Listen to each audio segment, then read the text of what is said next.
नमस्कार, स्वागत है एक बार फिर से आप सभी का आपके अपने चैनल हनुमान सेवा परिवार में। आशा करते हैं कि प्रभु श्री हनुमान जी और परम पूज्य गुरुदेव बाबा नीम करौरी महाराज जी आप सभी भक्तों पर असीम कृपा सदैव बनाए रखें। दोस्तों, आप जिसे जीवन में कष्ट या दुख कहते हैं, वास्तविकता तो यह है कि वह समय आपका आनंद का समय होता है, लेकिन इस मस्तिष्क की छाया ही कुछ ऐसी होती है कि हम उस आनंद के समय को दूसरी दिशा से देखते हैं, जहाँ पर हमें वह दुख और कष्टों का समय, परेशानियों का समय नज़र आता है। इस कारण से हर मनुष्य अपने आप को लेकर बैठ जाता है कि मेरे तो दुख हैं जीवन में, ख़त्म ही नहीं होते। अपने गुरु, अपने ईश्वर से भी बस यही बातें करता है कि मेरे तो बहुत दुख हैं। लेकिन दुख हैं कहाँ? जिस बात की आप बात करते हैं वह तो एक घटना है जो या तो आपके जीवन में घट चुकी है या फिर हो सकता है घटेगी भी या नहीं भी घटेगी, परंतु आप उसके बीच के समय को, जो ईश्वर का समय है, जो कि वास्तव में आनंद का समय है, उसे ही दुख और परेशानी का सबब बताते हैं, उसे ही अपने जीवन में संकट बताते हैं, कष्ट का समय बताते हैं।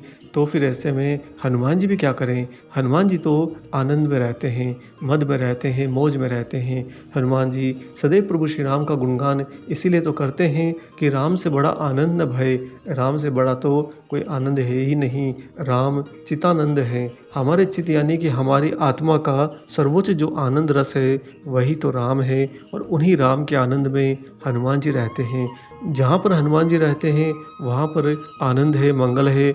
अगर आप हनुमान जी के साथ हैं, हनुमान जी की भक्ति में हैं, तो फिर आपके जीवन में कौन सा कष्ट, कैसा कष्ट, कैसा दुख है? पहली बात, अब आपका जीवन महाराज जी और हनुमान जी के ही दिशा निर्देश से आगे बढ़ेगा, यह तय हो चुका है।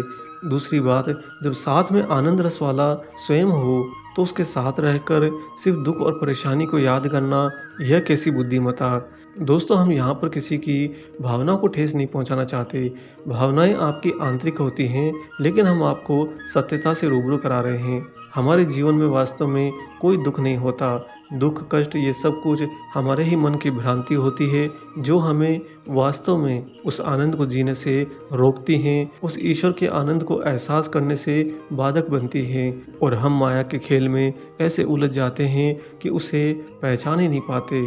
हम सभी के पूजनीय बाबा नीम करौरी महाराज जी अनेक बार अनेक घटनाओं में सत्यापित कर चुके हैं कि जीवन के अंदर सारे समय कष्ट हैं, दुख हैं, परेशानियां हैं, इसको लेकर मत बैठो, यह तो आपके जीवन का हिस्सा ही नहीं है। बाबा कहते हैं कि जैसे मैं मौज में हूँ ऐसे ही तू मौज में रह, क्योंकि तेरे साथ तो मैं हूँ। महाराज जी जिसके साथ हैं वह अगर मौज में ना रहे, सारे टाइम दुखों के अंदर अपने आप को मुरझाया हुआ सा रखे, सारे टाइम कष्टों में अपने आप को दबाया हुआ सा रखे, तो फिर ज़रा आप यह भी सोचिए कि बाबा क्या इससे स्वयं मौज में रहेंगे? नहीं। बाबा अपने साथ रहने वाले भक्तों को समय समय पर कुछ ऐसी लीलाएं रचते, कुछ ऐसी घटनाओं का निर्माण करते, जिनके द्वारा ये बात उन्हें सिखा देते कि तुम्हें अपने जीवन में उस दुख को कितना हल्के से निकालना है, जिस दुख को तुम यहाँ पर बहुत ज़्यादा अपने पे भारी कर लेते हो। और ऐसा क्यों करते हो? तुम तो पवन पुत्र वीर हनुमान नहीं, जो इतना भारी पहाड़ उठा के चले। तुम तो वही मनुष्य, यहाँ पर एक छोटे से भक्त हो। तुम्हें फिर भला किसी दुख कष्ट को अपने कंधे पर लेने की क्या आवश्यकता? और वह भी ऐसे समय में जब तुम अब अकेले ही नहीं हो, तुम्हारे साथ में स्वयं हनुमान जी हैं, तुम्हारे साथ में स्वयं महाराज जी हैं। ऐसे समय में कौन सा दुख, कौन सा कष्ट? दोस्तों, ये हम आपको अपने व्यक्तिगत अनुभव से भी बता रहे हैं। जीवन के अंदर आपका कोई भी मतलब सजीव या निर्जीव, कोई भी आपका एक भी बाल बांका नहीं कर सकता। यह परम सत्य है, और अगर आप इस परम सत्य पर विश्वास करते हैं, इसे मानते हैं, तो फिर आपके जीवन में कोई दुख कष्ट जैसा नहीं है। अगर आप इसे नहीं मानते हैं, यानी कि आपका इस पर विश्वास नहीं है, तो फिर आप हमेशा दुख दुख कष्ट कष्ट करते रहेंगे। परंतु इसे नहीं मानने का अर्थ है कि आप ईश्वर को भी कहाँ मानते हो। ईश्वर ही तो यही सत्य हैं। महाराज जी के सानिध्य में रहने पर, हनुमान जी के श्री चरणों में रहने पर कभी भी एक भक्त को अपने जीवन का आनंद का समय कष्ट और दुखों के हवाले नहीं करना चाहिए। कभी नहीं। आपको यह अधिकार कदापि नहीं है। आप अपने जीवन के अंदर जो समय आपको सौभाग्य से महाराज जी हनुमान जी के श्री चरणों में मिला है, उनके आनंद का सहभागी बनने का अवसर मिला है, सौभाग्य मिला है, उस समय को अगर आप जीवन के अंदर सारे समय दुख है, कष्ट है करके निकालोगे, तो यह तो आपका भक्ति के साथ भी न्याय नहीं होगा। महाराज जी किस प्रकार दुख और कष्ट की परिभाषा को आनंद के रूप में समझाते हैं, इसे समझने के लिए आपको बाबा की एक सत्य घटना सुनाते हैं। घटना बड़ी ही रोचक और रोमांचक है। वीडियो को पूरा जरूर देखिएगा और उसके बाद में सभी हनुमान भक्त राम भक्तों से इसे शेयर कर दीजिए। आइए सुनाते हैं आपको बाबा की वो सत्य घटना। दोस्तों, एक दिन सुबह के समय जब महाराज जी अपने भक्तों से मिले तो अपने घुटने में तीव्र पीड़ा की उन्होंने चर्चा करी। बाबा बोले, आज सुबह से ही मेरे घुटनों में दर्द हो रहा है। जो ही महाराज जी के मुख से वहाँ पर उपस्थित भक्तों ने ये बात सुनी कि बाबा के घुटनों में दर्द हो रहा है, तो भक्त तुरंत ही महाराज जी की सेवा में आगे आ गए। भक्तों ने उनकी बात को गंभीरता से लिया और अपने अपने हिसाब से इलाज भी सुझाने लगे। कुछ लोगों ने सुझाव रखा कि बाबा, इसे ठीक होने का उपाय स्वयं आप ही बता दो, क्योंकि दर्द आपके घुटने में है, आप सब कुछ जानते हो। आप जो हमारे अंदर का सब कुछ जानते हो, वो क्या अपने अंदर का नहीं जानते होंगे? महाराज जी ये बात सुनकर मंद मंद मुस्कुराने लगे, कहा कुछ नहीं। तब तक कुछ भक्त बाबा के घुटनों की मालिश करने के लिए तेल गर्म कर कर ले आए। उन्होंने आकर बैठकर बाबा के घुटनों पर तेल की मालिश भी करी। वहीं पर कुछ भक्त बाद में महाराज जी के घुटनों पर थोड़ी मलहम भी लगाए। मलहम लगाकर गर्म पट्टी बाबा के घुटनों पर चारों तरफ लपेट दी। लेकिन महाराज जी फिर भी तख्त पर बैठे बैठे यही कहते रहे, घुटनों में बड़ी पीड़ा है। बार बार महाराज जी के मुख से जो ही ये पीड़ा शब्द निकलता, सारे भक्तों के हृदय को चीर जाता। अपने ही सामने अपने ही भगवान को पीड़ा की अवस्था में देखें, ऐसा भला कोई भक्त कैसे सहन कर सकता है? उसकी आत्मा अंदर तक व्यथित हो जाती है। यही हाल दोस्तों वहाँ पर सारे भक्तों का था। किसी को कुछ समझ नहीं आ रहा था कि महाराज जी को इतनी पीड़ा हो रही है, हम करें तो करें क्या? और बाबा भी तो कुछ खास सुझाव नहीं बता रहे, बस कह रहे हैं कि पीड़ा हो रही है और सब कुछ हम भक्तों पर छोड़ रखा है। दोस्तों, लगभग 2 घंटे तक सारे भक्त महाराज जी के साथ में मशक्कत करते रहे बाबा को उस पीड़ा से निजात दिलाने के लिए। लेकिन महाराज जी के घुटने का दर्द तो बढ़ता ही जा रहा था। थोड़ी देर बाद में बाबा दृढ़ होकर बोले कि पीड़ा सहन नहीं हो रही, अब तो घुटने जवाब दे रहे हैं। सारे भक्तों ने एकदम से आगे बढ़कर महाराज जी के पैर पकड़ लिए, रोने लगे, फूट फूट कर रोने लगे। बोले, बाबा आप ही बता दो कौन सी दवा लानी है, क्या करना है, जो भी आप कहोगे हम सब मिलकर उसे पूरा कर देंगे। जो ही भक्तों ने बात कही, महाराज जी ने एक दवा के लिए जिद कर ली और वह दवा थी मुछंदर वाली दवा। बाबा ने बताया कि यह मुछंदर वाली दवा उन्होंने अपने दादाजी से सुनी थी और अपने दादा के यहाँ पर देखी भी थी। उनके दादा ने उनसे कहा था कि जब भी बुढ़ापे में घुटनों में दर्द होता है तो यह मुछंदर वाली दवा लगाने से तुरंत ठीक हो जाता है।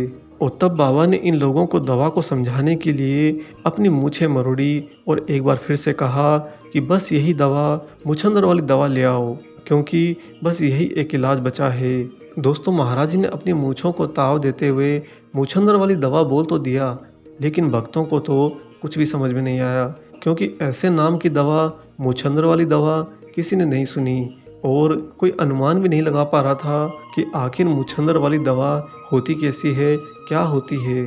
कुछ भक्तों ने अनुमान लगाया कि कहीं महाराज जी अपनी मूछों के लिए किसी दवा की बात तो नहीं कह रहे, जो दवा मूछों पर लगाने के बाद में बाबा के घुटनों की पीड़ा कम हो जाए।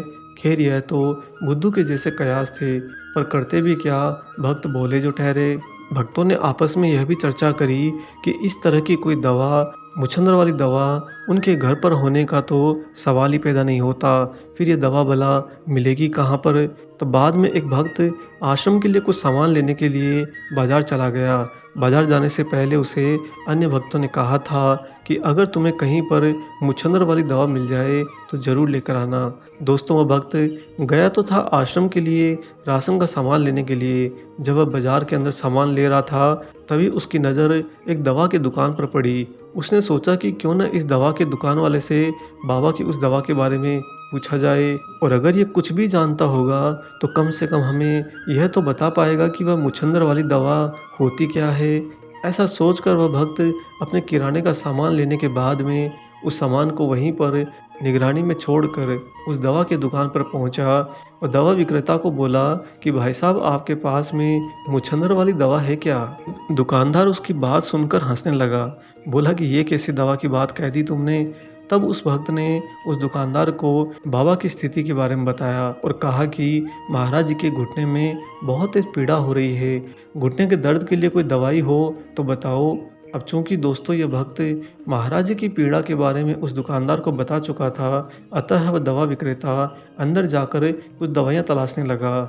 तभी वह एक छोटी सी डिब्बी लेकर बाहर आया और उस दवा दुकानदार ने कहा कि यह जो बाम है, यह मांसपेशियों में गर्मी पैदा करता है। इससे हो सकता है कि आपके बाबा जी को आराम मिल जाए। इस दवा का नाम है स्लोस बाम। जो ही इस भक्त ने उस बाम की डिबिया को देखा तो इसने पाया कि उस डिबिया के ऊपर एक मूंछों वाले आदमी की तस्वीर छपी है, जिसकी बड़ी बड़ी मूछें हैं। इस भक्त को न जाने क्या सूझा, इसने कहा कि चलो यह डब्बी दे दो। ऐसा कहकर वह बाम की डब्बी खरीदी और लेकर सीधा आश्रम पहुंचा। आश्रम में विद्वान अन्य भक्त तो वैसे ही निराश हो चुके थे, क्योंकि वे महाराज जी की पीड़ा के लिए कोई समाधान नहीं खोज पा रहे थे। ये भक्त जो बाजार से सामान लेकर आया था, इसने वापस आते ही वह छोटी बाम की डिब्बी जिस पर बड़ी बड़ी मूंछों वाले आदमी की तस्वीर छपी थी, वह लाकर इसने महाराज जी के हाथ में रखी। बाबा की दृष्टि ज्यों ही उस डिब्बी पर पड़ी, महाराज जी अचानक से तख्त पर खुशी से उछल पड़े और जोर जोर से लगभग चीखते हुए बोले, यही तो है मुछंदर वाली दवा, यही तो है मुछंदर वाली दवा। बाबा ने ज्यों ही ये कहा, सारे भक्तों में एक खुशी की लहर दौड़ पड़ी कि चलो, महाराज जी की मंगाई दवा मिल तो गई, अब बाबा को तुरंत ही इससे आराम भी मिलेगा। आनंद फानन में कुछ भक्तों ने बड़े ही प्रेम भाव से महाराज जी के घुटने पर उस बाम को लगाया और काफ़ी देर तक अपने सेवा भाव में मालिश कर दी। दोस्तों, ये बाबा की लीला थी, बाबा का चमत्कार था। जब बाबा वास्तव में दुख और आनंद की परिभाषा को समझाना चाहते थे, यह तो महाराज जी स्वयं जाने, परंतु जो ही वह बाम बाबा के घुटने पर लगाई गई, अगले ही कुछ क्षणों में महाराज जी के घुटने का पूरा दर्द ही चला गया। बाबा तख्त पर आसन लगाए कुछ यूं बैठे जैसे कुछ हुआ ही ना हो। महाराज जी मंद मंद मुस्कुराते हुए अब धीमे धीमे बुदबुदाने लगे। कह रहे थे, अब ठीक हूँ, अब ठीक हूँ, अब ठीक हूँ। दोस्तों, उस दिन जो जो भक्त महाराज जी के साथ में थे, उन लोगों के जीवन की ये कभी न भूलने वाली घटना बन गई। खास तौर से इस घटना में बाबा के द्वारा बताई गई दवा, मुछंदर वाली दवा, ये बात सभी के दिमाग में हमेशा के लिए छप गई। बाद में भक्तों को यह भी एहसास हुआ कि महाराज जी उस समय जो कष्ट था, जो दुख था, जो पीड़ा थी, उसको पूरा का पूरा वास्तव में आनंद के रूप में परिवर्तित करने के लिए इस तरह की लीला करे थे। महाराज जी ने बताया कि जिस समय तुम दुख और कष्ट को लेकर बैठ जाते हो, वह समय तो तुम्हारा आनंद का समय है, वह समय तो तुम्हारी खुशियों का समय है। तुम उसमें से किसी एक को चुनते हो, लेकिन जब मैं तुम्हारे साथ में हूँ, जब हनुमान तुम्हारे साथ में है, तो फिर तुम भला दुख या कष्ट को क्यों चुनते हो? सदा मुछंदर वाली दवा का स्मरण करते हुए आनंद में रहो, खुश रहो। दोस्तों, हम भी आपको आप ही के हित में यही सुझाव देंगे कि अपने जीवन के अंदर कभी भी दुख या कष्टों को लेकर ना बैठो। वह आपके कुछ नहीं लगते, ना वे आपके साथी हैं, ना आपके सहभागी हैं, और ना ही वे आपके साथ कभी यहाँ से आगे जाने वाले। वह तो मात्र कुछ घटनाएं हैं जो जीवन के अंदर विपरीत आयाम की होती हैं। हाँ, संभल संभल कर जीवन में चलोगे, सही सत्य के मार्ग पर चलोगे, ईश्वर के साथ रहोगे, महाराज जी के साथ रहोगे, तो आप आने वाले समय में बाकी की ज़िंदगी में ऐसी विपरीत घटनाओं से अधिकांशतः बच जाओगे। अतः अपने जीवन के अंदर सदैव खुश रहो, मंगलमय रहो। इसी कामना के साथ में हम आशा करते हैं कि आपको आज का ये वीडियो ज़रूर पसंद आया हो। वीडियो अगर अच्छा लगा है तो जाने से पहले से लाइक ज़रूर कीजिएगा और वीडियो को ज़्यादा से ज़्यादा अन्य लोगों से भी शेयर करिए। मिलेंगे बहुत जल्दी ही एक और ऐसे ही अलौकिक वीडियो के साथ में।